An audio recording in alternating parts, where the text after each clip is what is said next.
Pescadores. Luego de varios días desaparecidos, un grupo de pescadores que quedó en el mar durante el paso de Milton por la costa de la península de Yucatán volvió con sus familiares tras ser rescatados. Aún hay más embarcaciones extraviadas. Mapas no cuadran. Surge nuevo desafío para la elección de jueces, ministros y magistrados. El Instituto Nacional Electoral deberá reinventar su organización, pues la distribución de los cargos judiciales contrasta con la de los cargos políticos. Viven contaminados. Habitantes de Ojital Viejo, en Papantla, Veracruz, sufren por la contaminación que provocó un derrame petrolero de Pemex, generando daños a su salud, el agua y los alimentos que consumen.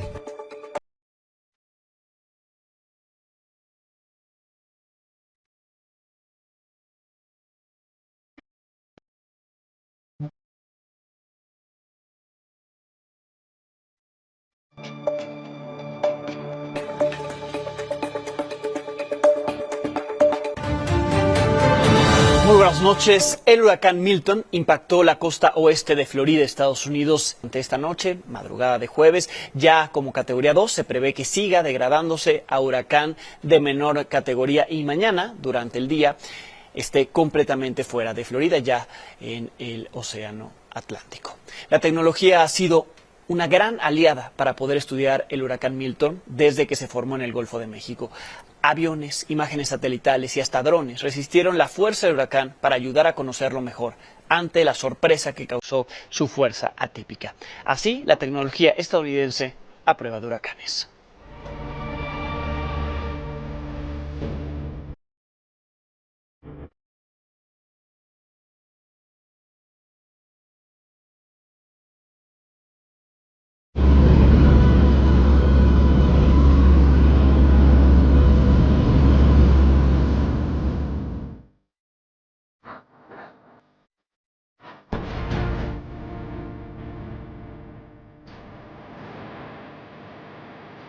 Se siguen cuantificando. En Campeche las playas se llenaron de basura, piedra y sargazo. En el balneario inclusivo Playa Bonita, el huracán destruyó palapas, una pasarela que servía de tránsito para las sillas de ruedas. En Yucatán, la zona más afectada es el Estún, donde hoy se realizaron cortes de energía eléctrica por labores de mantenimiento de la Comisión Federal de Electricidad. Apenas hace unas horas el servicio de agua potable fue restablecido. El Servicio Meteorológico Nacional pronosticó que ahí seguirá lloviendo en toda la península de Yucatán. 4 embarcaciones con pescadores no lograron regresar a tiempo y se extraviaron en alta mar luego del paso de Milton. Esta tarde empezaron a ser localizados. Primero la tripulación del barco Peyuxa 13, más tarde una segunda embarcación volvió. Aún hay 2 extraviadas. Este es un trabajo de Omar Brito.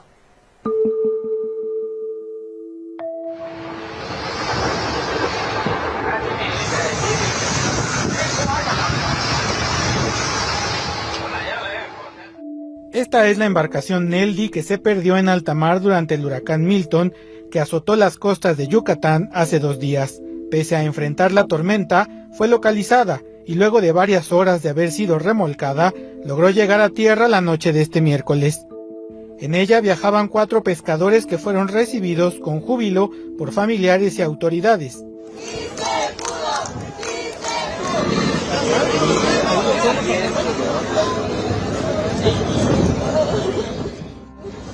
Horas antes, la madre de 2 de ellos, Cristian de Jesús y Charbel Yusafet, se enteró de que habían sobrevivido.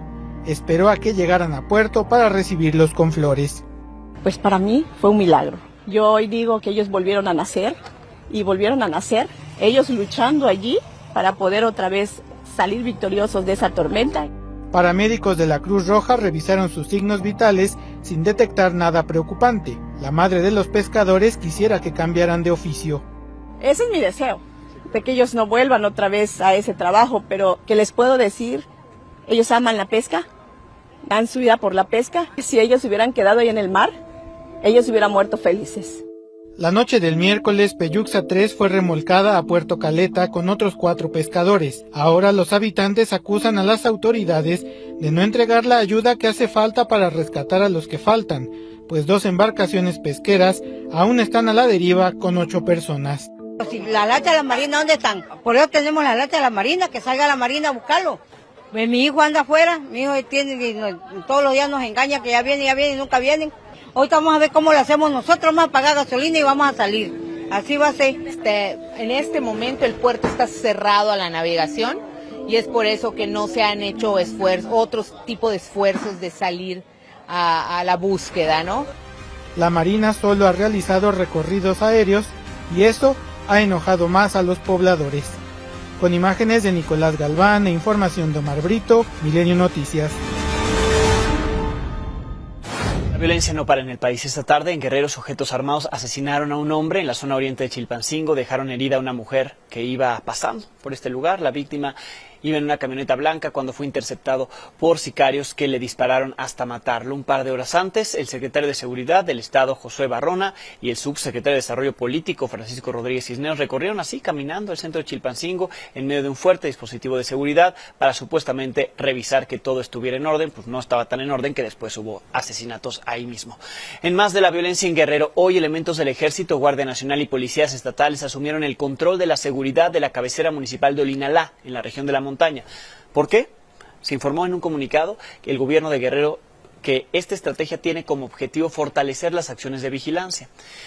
Ocurre en respuesta al asesinato de 2 jóvenes. Fueron golpeados, baleados, quemados en unas canchas de esa localidad por policías comunitarios. Las víctimas fueron acusadas de ser secuestradores y extorsionadores, aunque hasta el momento no han sido identificados y por supuesto que no hay ningún detenido que cometió ese crimen, esa brutalidad contra personas por más que hayan delinquido. No debe de haber justicia por propia mano, pero ahí está, ocurrió en Olinalá, Guerrero. En Sinaloa, un día después de la visita del secretario de Seguridad, Omar García Harfuch, hoy elementos de la Guardia Nacional y del Ejército realizaron recorridos de proximidad en Culiacán. Los hicieron a pie. Durante este camino, los militares platicaron con habitantes, con dueños de negocios para conocer la percepción sobre la inseguridad. También informaron que realizarán este tipo de recorridos en las escuelas. La delincuencia, estamos en todas las escuelas, en horarios de 7 de la mañana a 9 y de 1 a 3, recogiendo denuncias ciudadanas, haciendo proximidad social, en vehículos también, caminando. Tenemos presencia prácticamente en todo el municipio de Culiacán. Esto ocurre justo un mes de la disputa entre las facciones del cártel de Sinaloa, de los Chapitos y del hijo del Mayo Zambada, el Mayito Flaco. En estos 30 días han sido asesinadas 192 personas. Hay 224 desaparecidos, han sido desplazadas 200 familias al sur del estado. Según datos del Consejo Estatal de Seguridad, es que todo esto ha ocurrido en este mes. Mientras que en el aspecto económico se han perdido más de 1.800 empleos, 180 negocios han cerrado temporalmente y 1.500 recortaron sus horarios de operación, según números de la Cámara Nacional de la Industria Restaurantera, la cual pidió hoy que se emita una declaratoria de emergencia económica. En medio del caos por este conflicto entre facciones criminales, los habitantes de Culiacán encontraron una forma de afrontar la situación con un poco de humor, ¿no? O resignándose. Para eso empezaron a utilizar una broma que consistía en preguntar dónde estaba el gobernador. Y el Rocha se han preguntado en redes sociales y en las calles. Todo empezó cuando comenzaron a difundir imágenes antiguas del gobernador en un aeropuerto, asegurando que se estaba bajando del barco. La broma trascendió por todo el estado, a pesar de que ya se había desmentido una fuga del gobernador. El alcance que logró la broma hizo que el propio Rubén Rocha Moya y su gobierno empezaran a utilizar la frase para decir que ahí están presentes ante esta ola de violencia. ¿El Rocha? ¿Y el Rocha? ¿Y el Rocha? ¿Y Rocha? Oye, ¿y el Rocha? Psicólogo, ¿qué opina de lo que está pasando en Culiacán? ¿Y el Rocha? ¿Y el Rocha?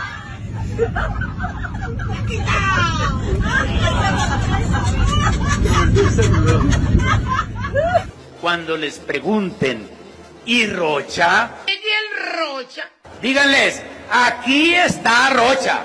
En Culiacán nos preguntamos. Oigan, plebes, ¿y el Rocha? ¿Y el Rocha? ¿Y el Rocha? ¿El Rocha? ¡Ay, cabrón! Por cierto, la presidenta Claudia Sheinbaum dijo que no se resolverá de un momento a otro el tema de inseguridad en México. La estrategia de seguridad va a funcionar. Esto es para el pueblo, para la gente. Va a funcionar. Eso no quiere decir que sea un tema de un día a otro, pero va a funcionar. Porque primero van a tener todavía más impacto los programas del bienestar y eso va a ayudar. Segundo, vamos a fortalecer la atención a las causas y eso va a ayudar. Y tercero, vamos a fortalecer la coordinación y la inteligencia y la investigación. Y eso va a ayudar. Tiempos para la elección judicial siguen corriendo y el Instituto Nacional Electoral, que tiene que organizar esa elección, pues está en aprietos. Todavía le quedan por resolver los vacíos que dejó la reforma al Poder Judicial, la reforma constitucional, como el conflicto territorial entre los distritos electorales y la jurisdicción de los circuitos judiciales. Los mapas no cuadran. Es un trabajo de Janet López Ponce.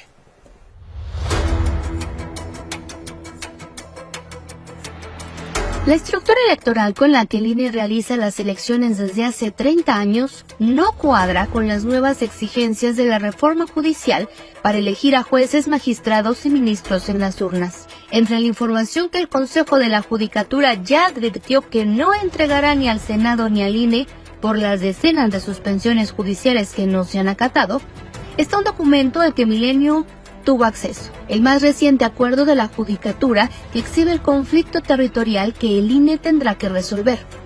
La cartografía electoral vigente, que al INE le llevó casi 3 años elaborar, no coincide con la distribución de juzgados y tribunales judiciales, ni funciona para garantizar que quienes recurran a estos juzgadores realmente serán quienes los van a votar.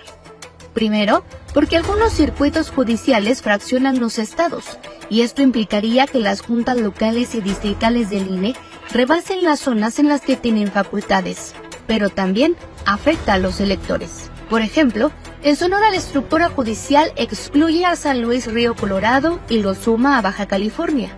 En Veracruz, 25 de sus municipios los absorbe Tabasco, y Coahuila se hace cargo de 9 municipios de Durango, por lo que el INE tendrá que definir si las boletas de esos cargos se las entrega a la ciudadanía originaria de los municipios excluidos o a la que vive en los estados donde en realidad operan esos juzgadores. También hay casos especiales como los juzgados especializados en ejecución de penas con sede en el Estado de México, o los juzgados federales penales especializados en cateos, arraigos e intervención de comunicaciones que están en la Ciudad de México, pero que ambos tienen competencia para decidir asuntos de toda la República. Aquí la pregunta es, ¿estos juzgadores serán electos exclusivamente por las entidades en las que operan? ¿O se volverán cargos de voto nacional como si se tratara de ministros de la Suprema Corte? Así, el INE, que prevé volver de vacaciones hasta el 15 de octubre, apenas un día antes de que el Senado emita la convocatoria, estará a contrarreloj para resolver al vapor todos los vacíos que la reforma le heredó y que hasta ahora ninguna ley ha resuelto. Para Milenio Noticias, Janet López Ponce.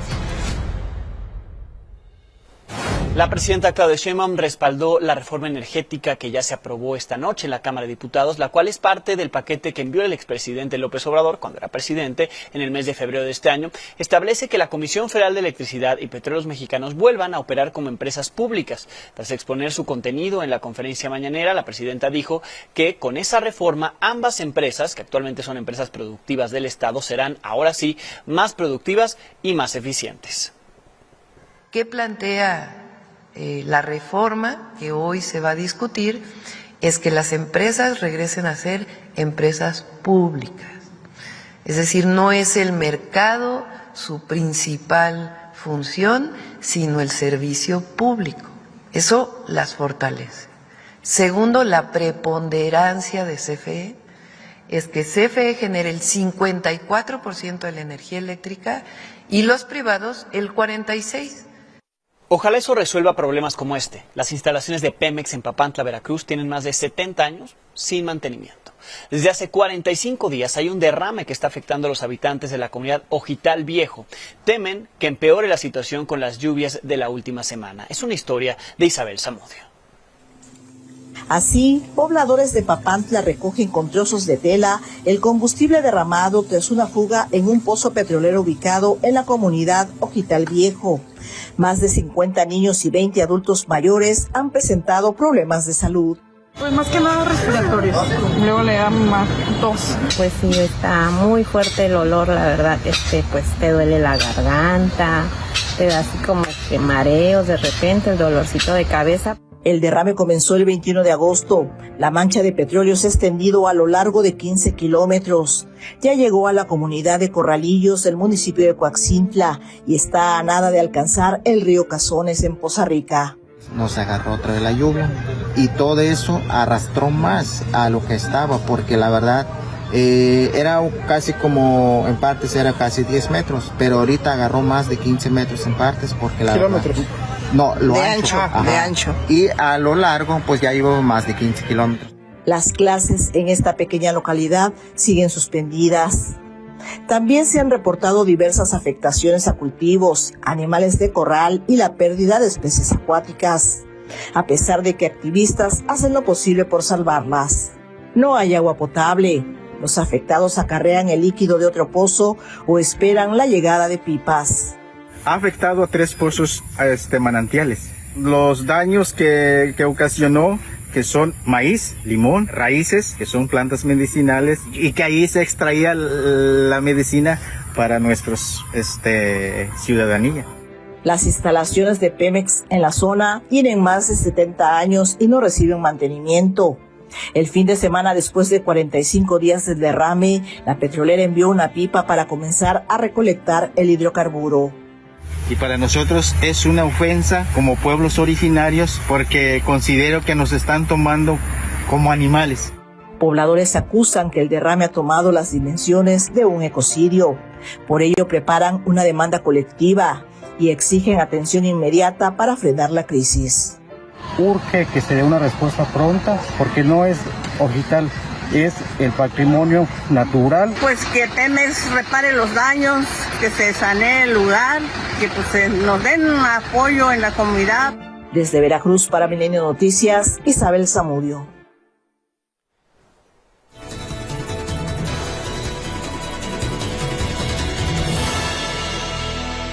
Miércoles de Sofía Ramírez Aguilar en este espacio. Sof, bienvenida. Buenas noches, Alejandro. Qué semana de noticias, y fíjate que, entre otras cosas, el día de hoy el INEGI nos dio a conocer la inflación del mes de septiembre. La verdad es que claroscuros, porque la inflación sigue aumentando y eso implica que los precios que seguimos pagando pues no van para abajo. Sin embargo, pues lo que sí va, digamos, ralentizándose es justamente el tren de incremento, sobre todo de la subyacente, que hemos visto ya prácticamente 20 meses desde enero del 2023 que se ha ido disminuyendo. Acuérdense que el componente subyacente es que nos da la trayectoria a largo plazo, entonces buenas noticias, sin duda, ese segmento. Es un buen dato, ¿no? La otra parte es, seguimos todavía por arriba del rango de variabilidad de Banco de México, que es 3% más o menos un punto porcentual, entonces estamos con una inflación de 4.6%, ligeramente por debajo de lo que esperaba el mercado, entonces también, digamos, buenas noticias, que no haya sorpresas. Sí. Podemos ver en pantalla cómo el componente subyacente, les mencionaba yo, ya está por debajo de ese rango de variabilidad. Sin embargo, el no subyacente, que incorpora frutas y verduras, energéticos y otras tarifas, pues realmente todavía sigue arriba. Y también 2 meses a la baja el componente no subyacente. Destaca, por supuesto, frutas y verduras con una inflación del 23% anual, altísima todavía. Altísima. Lo que sí sorprende es que, como no es exactamente la misma fruta o la misma legumbre la que siempre está arriba, pues eso hace que no se mantenga o no se traslade tan directamente a la inflación subyacente, donde están las mercancías alimentarias. Entonces, creo que esas son más o menos buenas noticias. Ahora, hay 4 cosas que preocupan y ocupan. Ya mencioné una, frutas y verduras, me parece que es importante destacar. Punto número 2, servicios. Los servicios realmente son un componente de la inflación subyacente, esta que hay que estar observando de largo plazo, y ahí lo que vemos es que desde hace más de 2 años la inflación de los servicios se mantiene en 5% anual, con ciertas variaciones, pero eso es, por supuesto, algo que preocupa y ocupa, entre otras cosas, pues porque en México tenemos una altísima informalidad laboral. Vemos como el incremento, digamos, a los salarios mínimos impulsa también el incremento a otro tipo de salarios, pero si solo beneficias a la mitad de la población en el incremento salarial, pero afectas con la prevalencia de la alta inflación a toda la población, pues realmente ahí... Lo que les pagas más lo terminan gastando. Sobre todo las personas en la informalidad laboral, porque ahí sabemos que no tienen ese mínimo. Entonces, en un entorno donde el crecimiento económico, hoy el Banco Mundial nos recortaba la expectativa expectativa de crecimiento a 1.7, pero el propio sistema financiero y el Banco de México ya nos dicen que este año, si bien nos va, creceremos 1.5%, pues lo cierto es que no hay mucho para dónde hacerse en términos de compensar el incremento salarial con una mayor producción, mayor productividad y por lo tanto un beneficio para todos. Ese es un tema que nos preocupa y nos ocupa. Otro tema que nos ocupa es también la política fiscal expansiva, que se sigue manteniendo un consumo privado muy dinámico. Sabemos que el consumo es más del 70%, digamos, de la demanda agregada del PIB, pero por otro lado vemos que el crecimiento de la economía es apenas de 1.5%. Entonces realmente mucho del crecimiento del consumo todavía se explica, digamos, por la cantidad de efectivo que hay en circulación, porque se reactivan las transferencias. Y un último componente que preocupa y ocupa por lo menos al subgobernador Jonathan Heath, que es uno de los 5 integrantes de la Junta de Gobierno de Banco de México, es justamente que más bien anticipen las reducciones a la tasa de interés y por lo tanto pues no vayamos con el mandato del Banco de México, que es contener o mantener, preservar el poder adquisitivo de la moneda mexicana y no meternos con el crecimiento de la economía. Bien, Sof, pues así la inflación del mes de septiembre y los datos que nos das. Muchísimas gracias. Gracias a ti, Alejandro. Gracias, Sofía Ramírez Aguilar. La Unión Europea puso en marcha una operación de puente aéreo humanitario para apoyar a las personas afectadas por la crisis que se vive en Líbano. Consta de 3 vuelos desde Dubái y Brindisi, el primero de los cuales llegará a Beirut el 11 de octubre. Transportarán suministros como artículos de higiene, mantas, kits de refugio de emergencia. Además, a través del mecanismo de protección civil, ya se ha entregado a Beirut ayuda procedente de España, de Eslovaquia, de Polonia, de Francia, Bélgica, y en los próximos días se transportará más ayuda procedente de Grecia. Ucrania, por cierto, llevó a cabo una operación humanitaria con la que logró evacuar a 68 personas del Líbano, entre ellos 6 mexicanos. Sí, Ucrania ayudó a sacar esos 6 mexicanos junto con 28 ciudadanos de Ucrania, entre ellos 19 adultos, 9 niños y 2 mascotas. Así lo informó el Ministerio de Asuntos Exteriores de Ucrania. La operación también incluyó la evacuación de personas de otras nacionalidades, entre ellos ciudadanos de Argentina, Moldavia, Rumania, República Checa, Colombia y Líbano. En un comunicado, la Embajada de Ucrania en México dijo que este esfuerzo humanitario es una muestra de nuestra responsabilidad, no solo con sus compatriotas, sino también con la comunidad internacional. El presidente de Estados Unidos, Joe Biden, tuvo una llamada con el primer ministro de Israel, Benjamín Netanyahu. Ahí Biden afirmó su férreo compromiso con la seguridad de Israel, condenó el ataque con misiles balísticos de Irán contra Israel del 1 de octubre sobre el Líbano, enfatizó la necesidad de un acuerdo diplomático para que los civiles libaneses e israelíes regresen de manera segura a sus hogares. Defendió el derecho de Israel a proteger a ciudadanos de Hezbollah. En cuanto a la Franja de Gaza, Biden y Netanyahu discutieron la urgente necesidad de renovar la diplomacia para liberar a los rehenes retenidos por Hamás desde hace más de un año. Sin embargo, no hubo señales de que Israel vaya a ceder en un alto al fuego. La Real Academia Sueca de Ciencias otorgó el Premio Nobel de Química 2024 con la mitad a David Becker por el diseño computacional de proteínas y la otra mitad conjuntamente a Demis Hassabis y John M. Jumper por la predicción de la estructura de proteínas. El Comité Nobel elogió a David Baker por completar la hazaña casi imposible de construir tipos de proteínas completamente nuevos, y a Demis Hassabis y a John Jumper por desarrollar un modelo de inteligencia artificial para predecir las complejas estructuras de las proteínas, un problema que llevaba 50 años sin resolverse. Pausa, volvemos. Uno hasta el fondo, Gilgamesh.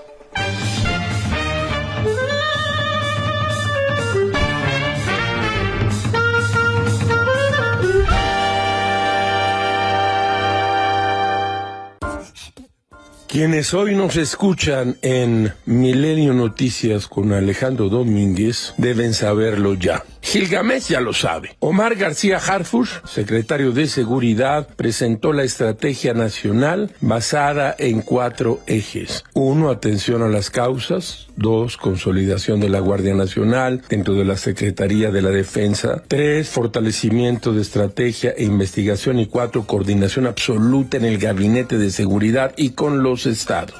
La mala noticia es que el secretario afirmó que seguirá con la estrategia que inició el expresidente López. La otra noticia interesante y de la que puede esperarse algo es la intervención federal directa en los estados de la República. Tácticas, nombramientos, labor de inteligencia, como decía la extinta madre de Gilga, Dios quiera. Como todos ustedes saben ya, la presidenta Sheinbaum dijo en Palacio Nacional que efectivamente se atenderían las causas, reduciendo la pobreza, cerrando brechas de desigualdad y generando oportunidades para que las y los jóvenes tengan acceso a una mejor calidad de vida. El secretario de Seguridad destacó el fortalecimiento de las capacidades operativas de la Guardia Nacional con Sedena. Gil dice que todo cuanto pueda hacerse para combatir la seguridad será o debe ser bien observado. Gil desea suerte a estos 4 ejes, los ejes de la carreta. ¿O eso era Atahualpa Yupanqui? Todo es muy raro, caracho. Como diría Shakespeare, el destino es el que baraja las cartas, pero nosotros somos los que jugamos. Con esto nos pedimos. Mañana tendremos algo nuevo que contarle a las 22 horas.